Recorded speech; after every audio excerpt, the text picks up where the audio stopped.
ನಮಸ್ಕಾರ ಗೆಳೆಯರಿ, stock market Kannada ಚಾನಲ್ಗೆ ಸ್ವಾಗತ ಸುಸ್ವಾಗತ. ಗೆಳೆಯರಿ, ವಿಡಿಯೋದಲ್ಲಿ ಇವತ್ತಿನ ನಮ್ಮ ಮಾರ್ಕೆಟ್ ಪರ್ಫಾರ್ಮೆನ್ಸ್ ನ ಬಗ್ಗೆ ಒಂದಷ್ಟು ವಿಚಾರಗಳನ್ನ ತಿಳ್ಕೊಳ್ಳುವಂತ ಪ್ರಯತ್ನ ಮಾಡೋಣ.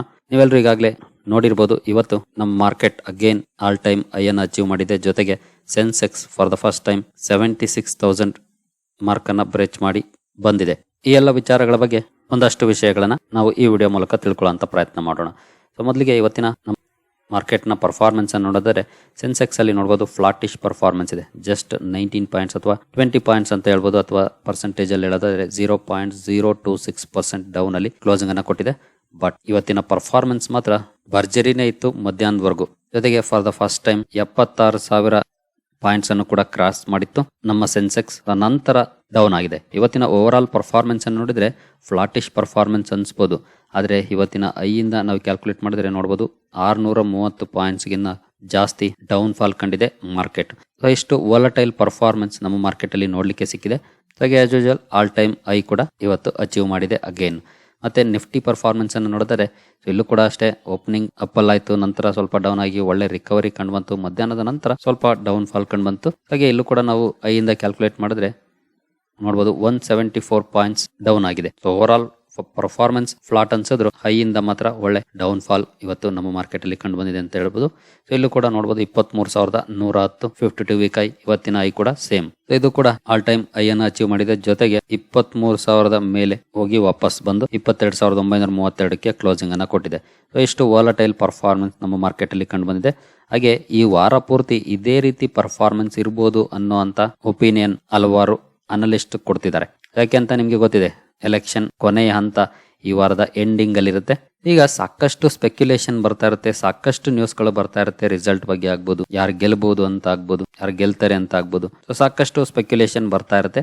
ಇದಕ್ಕೆ ತಕ್ಕಂತೆ ಮಾರ್ಕೆಟ್ ಕೂಡ ರಿಯಾಕ್ಟ್ ಮಾಡ್ತಾ ಇರುತ್ತೆ. ಹಾಗಾಗಿ ನಾವು ಈ ವಾರ ಪೂರ್ತಿ ಇದೇ ರೀತಿಯ ವಾಲಟೈಲ್ ಪರ್ಫಾರ್ಮೆನ್ಸ್ ಅನ್ನ ನೋಡ್ಲಿಕ್ಕೆ ಸಿಗಬಹುದು. ಹಾಗೆ ನಾವು ಇಂಡೆಕ್ಸ್ ಗಳ ಪರ್ಫಾರ್ಮೆನ್ಸ್ ಅನ್ನ ನೋಡೋದಾದ್ರೆ ಬ್ರಾಡ್ ಮಾರ್ಕೆಟ್ ಇಂಡೈಸಸ್ ಅಲ್ಲಿ ನೋಡಬಹುದು. ನಿಫ್ಟಿ ನೆಕ್ಸ್ಟ್ 15 ನಲ್ಲಿ ಸ್ವಲ್ಪ ಮಟ್ಟಿಗೆ ಪಾಸಿಟಿವ್ ಪರ್ಫಾರ್ಮೆನ್ಸ್ ಕಂಡು ಬಂದಿದೆ. ನಿಫ್ಟಿ 100 ಡೌನ್ ಅಲ್ಲಿ ಇದೆ ಪರ್ಫಾರ್ಮೆನ್ಸ್. ಹಾಗೆ ನಿಫ್ಟಿ 200 ಫ್ಲಾಟಿಶ್ ಪರ್ಫಾರ್ಮೆನ್ಸ್ ಇದೆ. 500 ಕೂಡ ಫ್ಲಾಟ್ ಇದೆ. ಮಿಡ್ ಕ್ಯಾಪ್ ಇವತ್ತು ಚೆನ್ನಾಗಿ ಪರ್ಫಾರ್ಮ್ ಮಾಡಿದೆ. Mid cap 50 especially. Mid cap 100 ಕೂಡ ಚೆನ್ನಾಗಿ ಪರ್ಫಾರ್ಮ್ ಮಾಡಿದೆ. ಸ್ಮಾಲ್ ಕ್ಯಾಪ್ ಕೂಡ ಚೆನ್ನಾಗಿ ಪರ್ಫಾರ್ಮ್ ಮಾಡಿದೆ. ಮಿಡ್ ಕ್ಯಾಪ್ 150 ಚೆನ್ನಾಗಿ ಪರ್ಫಾರ್ಮ್ ಮಾಡಿದೆ. ಸ್ಮಾಲ್ ಕ್ಯಾಪ್ 50 ಚೆನ್ನಾಗಿ ಪರ್ಫಾರ್ಮ್ ಮಾಡಿದೆ. ಸ್ಮಾಲ್ ಕ್ಯಾಪ್ 250 ಕೂಡ ಚೆನ್ನಾಗಿ ಪರ್ಫಾರ್ಮ್ ಮಾಡಿದೆ. ನಿಯರ್ಲಿ 0.5% ಪಾಸಿಟಿವ್ ಪರ್ಫಾರ್ಮೆನ್ಸ್ ಇದೆ. ನಂತರ ಮೈಕ್ರೋ ಕ್ಯಾಪ್ ಸ್ವಲ್ಪ ಡೌನ್ ಅಲ್ಲಿ ಕ್ಲೋಸಿಂಗ್ ಅನ್ನ ಕೊಟ್ಟಿದೆ. 0.87% ಅಥವಾ ನಿಯರ್ಲಿ 1% ಡೌನ್ ಪರ್ಫಾರ್ಮೆನ್ಸ್ ಇದೆ ಮೈಕ್ರೋ ಕ್ಯಾಪ್ ಅಲ್ಲಿ. ಇವತ್ತಿನ ಓವರ್ ಆಲ್ ಪರ್ಫಾರ್ಮೆನ್ಸ್ ಅನ್ನು ನೋಡಿದ್ರೆ ಲಾರ್ಜ್ ಕ್ಯಾಪ್ ಅಲ್ಲಿ ಫ್ಲಾಟಿಶ್ ಪರ್ಫಾರ್ಮೆನ್ಸ್ ಕಂಡು ಬಂತು. But mid and small cap ಅಲ್ಲಿ ಒಳ್ಳೆ ಪರ್ಫಾರ್ಮೆನ್ಸ್ ಕಂಡು ಬಂದಿದೆ. More than 0.5% positive performance mid cap and small cap ಅಲ್ಲಿ ಕಂಡು ಬಂದಿದೆ ಇವತ್ತಿನ ಮಾರ್ಕೆಟ್ ಪರ್ಫಾರ್ಮೆನ್ಸ್ ಅನ್ನು ನೋಡಿದ್ರೆ. ನಂತರ ನಾವು ಸೆಕ್ಟೋರಲ್ ಇಂಡೈಸಸ್ ಗಳ ಪರ್ಫಾರ್ಮೆನ್ಸ್ ಅನ್ನು ನೋಡಿದ್ರೆ ನಿಫ್ಟಿ ಬ್ಯಾಂಕ್ ಇವತ್ತು ಚೆನ್ನಾಗಿ ಪರ್ಫಾರ್ಮ್ ಮಾಡಿದೆ. 0.63% ಪಾಸಿಟಿವ್ ಪರ್ಫಾರ್ಮೆನ್ಸ್ ನಿಫ್ಟಿ ಬ್ಯಾಂಕ್ ಅಲ್ಲಿ ಕಂಡು ಬಂದಿದೆ. ಆಟೋದಲ್ಲಿ ಫ್ಲಾಟಿಶ್ ಪರ್ಫಾರ್ಮೆನ್ಸ್ ಇದೆ. ಫೈನಾನ್ಷಿಯಲ್ ಸರ್ವಿಸಸ್ ಕೂಡ ಚೆನ್ನಾಗಿ ಪರ್ಫಾರ್ಮ್ ಮಾಡಿದೆ. 0.52%. FMCG ಸ್ವಲ್ಪ ಡೌನ್ ಇದೆ 0.34%. ಹಾಗೆ ಐಟಿ ಕೂಡ ಒಳ್ಳೆ ಪರ್ಫಾರ್ಮೆನ್ಸ್ ಅನ್ನು ಕೊಟ್ಟಿದೆ ಇವತ್ತು. ಮೆಟಲ್ ಹಾಗೂ ಮೀಡಿಯಾ ಡೌನ್ ಪರ್ಫಾರ್ಮೆನ್ಸ್ ಇದೆ. PSU ಬ್ಯಾಂಕ್ ಗಳು ತುಂಬಾ ಒಳ್ಳೆ ಪರ್ಫಾರ್ಮ್ ಮಾಡಿದೆ ಇವತ್ತು ಕೂಡ. ಪ್ರೈವೇಟ್ ಬ್ಯಾಂಕ್ ಗಳು ಚೆನ್ನಾಗಿ ಪರ್ಫಾರ್ಮ್ ಮಾಡಿದೆ. ರಿಯಾಲಿಟಿ ಚೆನ್ನಾಗಿ ಪರ್ಫಾರ್ಮ್ ಮಾಡಿದೆ. ಹೆಲ್ತ್ ಕೇರ್ ಫ್ಲಾಟ್ ಪರ್ಫಾರ್ಮೆನ್ಸ್ ಇದೆ. ಕನ್ಸ್ಯೂಮರ್ ಡ್ಯೂರಬಲ್ಸ್ ಚೆನ್ನಾಗಿ ಪರ್ಫಾರ್ಮ್ ಮಾಡಿದೆ. Oil and gas 0.5% nearly down ಇದೆ. So overall mixed reaction ಅಂತ ಹೇಳ್ಬೋದು. ಕೆಲವು ಸೆಕ್ಟರ್ ಗಳು ಚೆನ್ನಾಗಿ ಪರ್ಫಾರ್ಮ್ ಮಾಡಿದಾವೆ, ಕೆಲವು ಸೆಕ್ಟರ್ ಗಳು ಫ್ಲಾಟಿಶ್ ಪರ್ಫಾರ್ಮೆನ್ಸ್ ಇದೆ, ಕೆಲವು ಡೌನ್ ಕೂಡ ಆಗಿದಾವೆ. ಮಿಕ್ಸ್ಡ್ ರಿಯಾಕ್ಷನ್ ಇವತ್ತು ನಮ್ಮ ಮಾರ್ಕೆಟ್ ಅಲ್ಲಿ ನೋಡ್ಲಿಕ್ಕೆ ಸಿಕ್ಕಿದೆ ಅಂತ ಹೇಳ್ಬೋದು ಸೆಕ್ಟೋರಲ್ ಇಂಡೈಸಸ್ ಗಳ ಪರ್ಫಾರ್ಮೆನ್ಸ್ ಅನ್ನ ನೋಡಿದ್ರೆ. ಹಾಗೆ ನಾವು ವಿಕ್ಸ್ ಪರ್ಫಾರ್ಮೆನ್ಸ್ ಅನ್ನ ನೀವು ಇಲ್ಲಿ ನೋಡಬಹುದು. ಮೋರ್ ದ್ಯಾನ್ 6 ಇದೆ. ಸೊ ವಿಕ್ಸ್ ನ ಪರ್ಫಾರ್ಮೆನ್ಸ್ ಈ ರೀತಿ ಇದ್ರೆ ಯೂಶುವಲಿ ನಿಮ್ಗೆ ಗೊತ್ತಿದೆ ಮಾರ್ಕೆಟ್ ತುಂಬಾನೇ ವೋಲಟೈಲ್ ಇರುತ್ತೆ. ನಾನು maybe 2 weeks before VIX ಬಗ್ಗೆನೆ ಸಪರೇಟ್ ವಿಡಿಯೋ ಕವರ್ ಮಾಡಿದ್ದೀನಿ. ಯಾಕೆ ಇದು ಇಂಡೆಕ್ಸ್ ಇಂಪಾರ್ಟೆಂಟ್ ಅಂತ ಹೇಳಿದೀನಿ. ಹಾಗೆ ಕೆಲವರು ಅದಕ್ಕೆ ಪ್ರಶ್ನೆ ಕೂಡ ಮಾಡಿದ್ರಿ, ನಾವು ವಿಕ್ಸ್ ಅನ್ನ ಬೈ ಮಾಡಬಹುದಾ ಅಂತ. ಖಂಡಿತ ಬೈ ಮಾಡೋದಕ್ಕೆ ಆಗೋದಿಲ್ಲ. ಇದು ಜಸ್ಟ್ ವೋಲಟಿಲಿಟಿ ಕ್ಯಾಲ್ಕುಲೇಟ್ ಮಾಡೋದಕ್ಕೆ ಬಳಸುವಂತ ಇಂಡೆಕ್ಸ್ ಅಷ್ಟೇ. ಇಲ್ಲಿ ಜಾಸ್ತಿ ಇದೆ ಅಂತಂದ್ರೆ ಜಾಸ್ತಿ ವೋಲಟೈಲ್ ಪರ್ಫಾರ್ಮೆನ್ಸ್ ಇರುತ್ತೆ ಮಾರ್ಕೆಟ್ ಅಲ್ಲಿ ಅಂತ.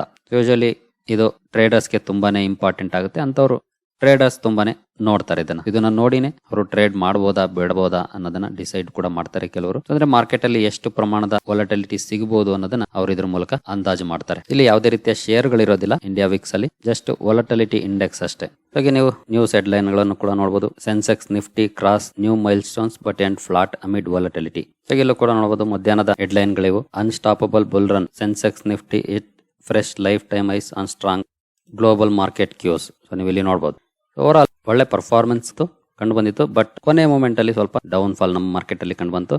ಹಾಗೆ ಇಂಪಾರ್ಟೆಂಟ್ ವಿಚಾರ ಏನಪ್ಪಾ ಅಂತಂದ್ರೆ, ನಾನು ಮೊದಲಿಗೆ ಹೇಳಿದೆ, ಈ ವಾರ ಪೂರ್ತಿ ಇದೇ ರೀತಿ ಪರ್ಫಾರ್ಮೆನ್ಸ್ ಇರಬಹುದು ಅನ್ನುವಂತ ಮಾತುಗಳನ್ನ ಹಲವು ಅನಲಿಸ್ಟ್ ಗಳು ಹೇಳ್ತಿದ್ದಾರೆ. ಕಾರಣ ಗೊತ್ತಿದೆ, ಈಗಾಗಲೇ ನಾನು ಮೊದಲಿಗೆ ರಿಪೀಟ್ ಕೂಡ ಮಾಡಿದೆ. ಇಂತಹ ಸಮಯದಲ್ಲಿ ನಾವೇನ್ ಮಾಡ್ಬೇಕು ಅನ್ನುವಂತ ಪ್ರಶ್ನೆ ಖಂಡಿತ ಎಲ್ರಿಗೂ ಇದ್ದೇ ಇರುತ್ತೆ. ನಾನು ನನ್ನ ಪರ್ಸನಲ್ ಒಪಿನಿಯನ್ ಅನ್ನ ನಿಮ್ ಜೊತೆ ಹಂಚ್ಕೊಳ್ಳೋದಾದ್ರೆ, ಈ ವಾರ ನಾವು ಸ್ವಲ್ಪ ಕಾಶಿಯಸ್ ಆಗಿರೋದು ಬೆಟರ್ ಅನ್ಸುತ್ತೆ. ಕಾಶಿಯಸ್ ಅಂತಂದ್ರೆ ಹುಷಾರಾಗಿರ್ಬೇಕು. ಯಾಕೆ ಅಂತಂದ್ರೆ ವಾಲಟೈಲ್ ಪರ್ಫಾರ್ಮೆನ್ಸ್ ಇರೋದ್ರಿಂದ ನಾವು ಜಸ್ಟ್ ವೆಯ್ಟ್ ಅಂಡ್ ವಾಚ್ ಪಾಲಿಸಿಯನ್ನ ಬಳಸೋದು ಬೆಟರ್ ಡಿಸಿಷನ್ ಆಗುತ್ತೆ ಅನ್ನೋದು ನನ್ನ ವೈಯಕ್ತಿಕ ಅಭಿಪ್ರಾಯ.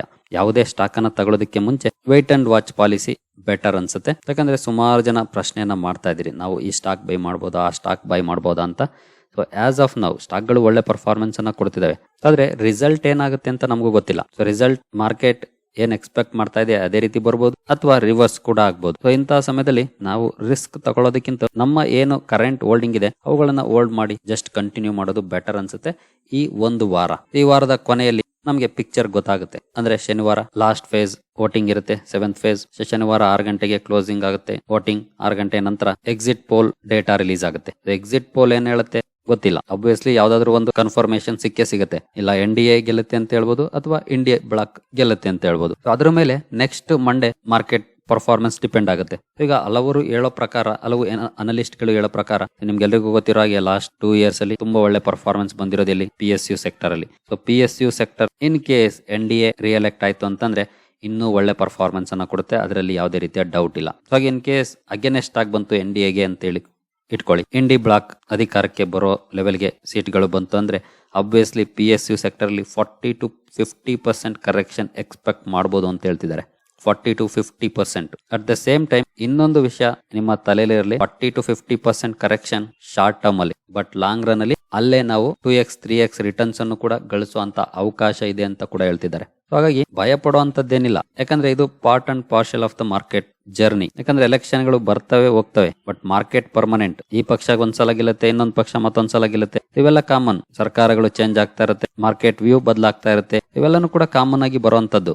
ಆದ್ರೆ ಪರ್ಮನೆಂಟ್ ಆಗಿರೋದೇನು ಮಾರ್ಕೆಟ್.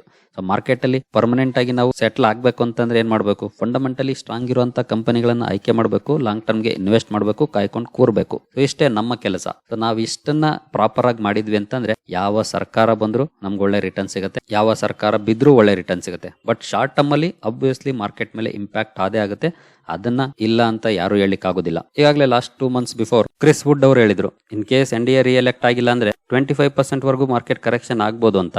ಆಗ್ಬೋದು. ಮಾರ್ಕೆಟ್ ಕರೆಕ್ಷನ್ ಆಗೋದು ಅಪರ್ಚುನಿಟಿನೇ ಹೊರತು ಥ್ರೆಟ್ ಅಲ್ಲ. ಹಾಗಾಗಿ ಯಾವ ಸರ್ಕಾರ ಆದ್ರೂ ಬರ್ಲಿ, ಬಟ್ ಸ್ವಲ್ಪ ಸಮಯ ತಗೊಳ್ಬಹುದು ಅಷ್ಟೇ. ಅದರಲ್ಲಿ ಯಾವುದೇ ಬದಲಾವಣೆ ಇಲ್ಲ. ನೀವು ಒಳ್ಳೆ ಕಂಪನಿಗಳಿಗೆ ಸಮಯ ಕೊಟ್ರೆ ಇವತ್ತು ಕ್ರಾಶ್ ಆಗಿರುವಂತ ಕಂಪನಿಗಳೇ ಮುಂದೆ ಒಳ್ಳೆ ರಿಟರ್ನ್ಸ್ ಅನ್ನ ಕೊಡಬಹುದು. ಬಟ್ ಕಂಪನಿಗಳು ಒಳ್ಳೆವಾಗಿರ್ಬೇಕು, ಫಂಡಮೆಂಟಲಿ ಸ್ಟ್ರಾಂಗ್ ಇರಬೇಕು, ಬಿಸ್ನೆಸ್ ಸ್ಟ್ರಾಂಗ್ ಇರಬೇಕು ಅಂತ ಕಡೆ ನೀವು ಇನ್ವೆಸ್ಟ್ಮೆಂಟ್ ಅನ್ನ ಮಾಡಬೇಕು. ಈಗ ನಾನು ಈಗಾಗಲೇ ಹೇಳಿದಾಗೆ PSU ಸೆಕ್ಟರ್ ಅಲ್ಲಿ ಖಂಡಿತ 40 to 50% ಕರೆಕ್ಷನ್ ಬರ್ಬೋದು, ಇನ್ ಕೇಸ್ ಅಂದ್ಕೊಂಡಂಗೆ ರಿಸಲ್ಟ್ ಬಂದಿಲ್ಲ ಅಂದ್ರೆ. But at the same time ನೀವು ಆ ಕಂಪನಿಗಳಿಗೂ ಕೂಡ ಸಮಯ ಕೊಟ್ರೆ ಅಗೇನ್ ಅವು ನಿಮಗೆ ಒಳ್ಳೆ ರಿಟರ್ನ್ಸ್ ಅನ್ನ ಕೊಡುವಂತ ಚಾನ್ಸಸ್ ಕೂಡ ಇದೆ. ಹಾಗಾಗಿ ಈ ರೀತಿಯಾಗಿ ನೀವು ಯೋಚನೆ ಮಾಡಿ ಕಂಪನಿಗಳನ್ನ ಸ್ಟಡಿ ಮಾಡಿ ಇನ್ವೆಸ್ಟ್ಮೆಂಟ್ ಡಿಸಿಷನ್ ತಗೊಳ್ಳಿ.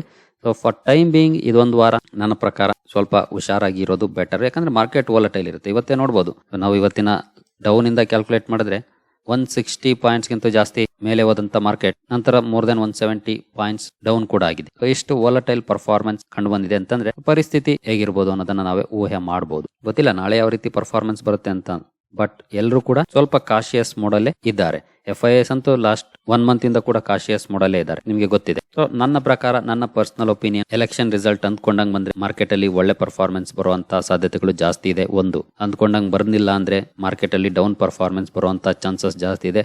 ಎಸ್ಪೆಷಲಿ PSU ಸ್ಟಾಕ್ ಗಳಲ್ಲಿ ಜಾಸ್ತಿ ಪ್ರಾಫಿಟ್ ಬುಕಿಂಗ್ ಬರುವಂತ ಸಾಧ್ಯತೆ ಇದೆ. ಸೊ 2 ನಂತರ ಅದೇ PSU ಸ್ಟಾಕ್ ಗಳು ಮೇ ಬಿ 6 ತಿಂಗಳು ಅಥವಾ ವರ್ಷ ತಗೊಳ್ಬಹುದು. ಅಲ್ಲಿ ಅಗೇನ್ ನಾವು ಒಳ್ಳೆ ಪರ್ಫಾರ್ಮೆನ್ಸ್ ಅನ್ನ ಎಕ್ಸ್ಪೆಕ್ಟ್ ಮಾಡಬಹುದು ಅನ್ನೋ ರೀತಿಯ ಎನ್ವಿರಾನ್ಮೆಂಟ್ ಇದೆ ಆಸ್ ಆಫ್ ನೌ. ಮುಂದೆ ಬದಲಾದ್ರೆ ಗೊತ್ತಿಲ್ಲ. ಸೊ ಇದು 3ನೇ ವಿಚಾರ ತಿಳ್ಕೊಳ್ಳಿ. ನಂತರ ಈ ವಾರ ಸ್ವಲ್ಪ ವೆಯ್ಟ್ ಅಂಡ್ ವಾಚ್ ಪಾಲಿಸಿ ಬಳಸೋದು ಬೆಟರ್ ನನ್ನ ಪ್ರಕಾರ. ನೋಡೋಣ ಮುಂದುವರೆದು ನಾಳೆ ನಾಡಿದ್ದು ಯಾವ ರೀತಿ ಪರ್ಫಾರ್ಮೆನ್ಸ್ ಬರುತ್ತೆ ಅಂತ. ನಾಳೆ ರ್ಯಾಲಿ ಬಂತು ಅಂದ ತಕ್ಷಣ ನಾಡಿದ್ದು ಬೈ ಮಾಡಬೇಕು ಅಂತ ಏನಲ್ಲ. ಇನ್ ಕೇಸ್ ರ್ಯಾಲಿ ಬಂದ್ರೆ June 4 ವರೆಗೂ ವೆಯ್ಟ್ ಮಾಡೋದು ಬೆಟರ್. June 5 ಇಂದ ನಮಗೆ ಕ್ಲಿಯರ್ ಪಿಕ್ಚರ್ ಇರುತ್ತೆ ನಮ್ಮ ಮುಂದೆ. ಅದ್ರ ಮೇಲೆ ಅಕಾರ್ಡಿಂಗ್ ಟು ದಟ್ ಡಿಸಿಷನ್ ತಗೊಳ್ಬಹುದು. ಹಾಗೆ ಸುಮಾರು ಜನ ಪ್ರಶ್ನೆ ಮಾಡಬಹುದು, ಇನ್ ಕೇಸ್ NDA ಅಧಿಕಾರಕ್ಕೆ ಬಂದಿಲ್ಲ ಅಂದ್ರೆ PSU ಸ್ಟಾಕ್ ಗಳಲ್ಲಿ ಕರೆಕ್ಷನ್ ಬರುತ್ತೆ ಅಂತ ನೀವು ಹೇಳಿದ್ರಿ, ಹಾಗಾದ್ರೆ ನಾವು ನೆಕ್ಸ್ಟ್ ಆ ಸ್ಟಾಕ್ ಗಳನ್ನ ಮಾರಾಟ ಮಾಡಿ ಕರೆಕ್ಷನ್ ಆದ್ಮೇಲೆ ಎಂಟರ್ ಆಗ್ಬೋದು? ಈ ರೀತಿ ಪ್ರಶ್ನೆಗಳು ಖಂಡಿತ ಬಂದೇ ಬರುತ್ತೆ. ಅದು ನಿಮ್ಮ ಇಷ್ಟ, ಅದಕ್ಕೆ ನಾನೇನು ಬೇಡ ಅಂತ ಹೇಳೋದಿಲ್ಲ. ಬಟ್ ರಿಸಲ್ಟ್ ಅನ್ನ ನೋಡಿ ಅದರ ನಂತರ ಡಿಸಿಷನ್ ತಗೊಳ್ಳಿ. But as a long term investor ನಾನಂತ ಕರೆಕ್ಷನ್ ಗಳಿಗೆ ಎದುರೋನಲ್ಲ. ನನ್ನ ಹತ್ರ ಕೂಡ ಹಲವಾರು PSU ಕಂಪನಿಗಳಿದ್ದಾವೆ. ಬಟ್ ನಾನು ಯಾವ ಸ್ಟಾಕ್ ಅನ್ನು ಮಾರಾಟ ಮಾಡೋದಿಲ್ಲ, ಕರೆಕ್ಷನ್ ಆಗುತ್ತೆ ಅನ್ನೋ ಥಾಟ್ ಅನ್ನ ಮನಸ್ಸಲ್ಲಿ ಇಟ್ಕೊಂಡು. ಸೊ ಕರೆಕ್ಷನ್ ಆಗ್ಲಿ ಪರವಾಗಿಲ್ಲ, ಕರೆಕ್ಷನ್ ಆದಾಗ ಬೇಕಿದ್ರೆ ನಾನು ಬೈಯಿಂಗ್ ಮಾಡ್ತೀನಿ ಡಿಸ್ಕೌಂಟ್ ಅಲ್ಲಿ. ಬಟ್ ಕರೆಕ್ಷನ್ ಆಗುತ್ತೆ ಅನ್ನುವಂತ ಊಹೆ ಇಟ್ಕೊಂಡು ಸೆಲ್ ಮಾಡೋದಿಲ್ಲ. ಇದು ನನ್ನ ಸ್ಟ್ರಾಟಜಿ. ಸೊ ನೀವು ನಿಮ್ಮ ಸ್ಟ್ರಾಟಜಿ ಏನು ಅಥವಾ ನಿಮ್ಮ ಒಪಿನಿಯನ್ ಏನು, ಅದ್ರ ಮೇಲೆ ನೀವು ಡಿಸಿಷನ್ ತಗೊಳ್ಬಹುದು. ಖಂಡಿತ ಅದಕ್ಕೆ ನೀವು ಸ್ವತಂತ್ರರು. ಸರಿಗಳಿರಿ, ಸ್ಟಾಕ್ ಗಳ ಬಗ್ಗೆ ನೆಕ್ಸ್ಟ್ ವಿಡಿಯೋದಲ್ಲಿ ಅಪ್ಡೇಟ್ ಕೊಡ್ತೀನಿ. ಈ ವಿಡಿಯೋ ನಿಮಗೆ ಇಷ್ಟ ಆಗಿದೆ ಅಂದ್ಕೊಳ್ತೀನಿ. ಮುಂದಿನ ವಿಡಿಯೋದಲ್ಲಿ ಸಿಗೋಣ. ಅಲ್ಲಿವರೆಗೂ ಜೈ ಹಿಂದ್, ಜೈ ಕರ್ನಾಟಕ.